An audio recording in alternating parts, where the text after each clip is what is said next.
Hello friends, welcome to our YouTube channel. In the last video, we saw like how we can apply uh, the ROW daylight assembly. Okay, so in this video, let's go ahead and see how we can a realistic scenario where we can implement this. So in many cases, you will have ROW right of way, and that part and you have to have a toe drain. Okay, so I thought like this point 2 that we have defined for this from the ROW point 2 meter from ROW may not be sufficient to provide the drain.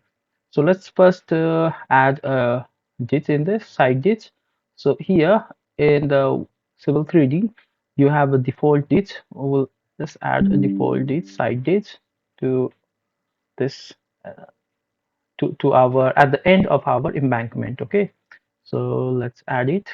Okay, so you see this one is also right side right now. So we're gonna select the ditch and go to the properties and make it left towards left. Okay, now it's towards left, and the depth we keep the same. Maybe bottom width I wanna reduce it a little bit, and side slope let's keep the same, or you can change it.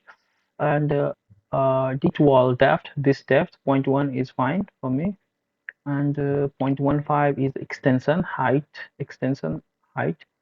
this height, this particular height here. So I don't want that to be, so otherwise it will stop the water. Okay, so maybe 0. So there it's flat. Okay, and inner width, this is too much. Maybe we just put 0.15, a little bit, so that someone can just stand if there's a cleaning, because this is very constraint situation here. And this height, I don't want it. I just want it just a little bit 0. Okay, cool.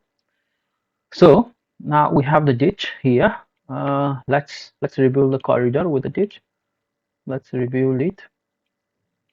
Rebuild corridor. Okay, so now you see the ditch has been added. Okay, let's go to cross section and see it. Verify. I think here, no, 140, from 140. Okay, so here the ditch has been added. Don't worry about the color. This is just for, it's because of the cut. Okay, so cut area, it's just displaying the cut area. Okay, this one. Okay, so it has been added, as you can see. Now it is going beyond the acquisition limit, our ROW. Okay, so what we're gonna do is let's measure how much it is from here. Right click, and then I have perpendicular, shift right click, and then okay, 1.69, 1.0693. Okay, so let's, this 1.2 we had defined from the ROW. Now we change it to 1.0693, 1.0693. Okay, that's exactly within the limits. Okay, okay, cool. Now we just update our corridor, rebuild corridor.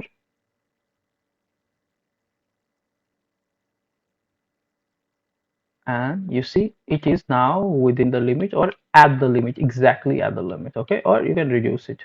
Okay, you see the slope is variable, it actually adjusted itself, and now this is here. Okay, in this case also 37%, and here again it will be more. So this is how you can add a ditch. This can be a realistic condition in urban areas, urban roads. Okay, so this is one of the implementation I showed you. So guys, this much for this video. We'll see you guys in the next video. Till then, like, share, subscribe to our channel, and have a great time. Thanks a lot.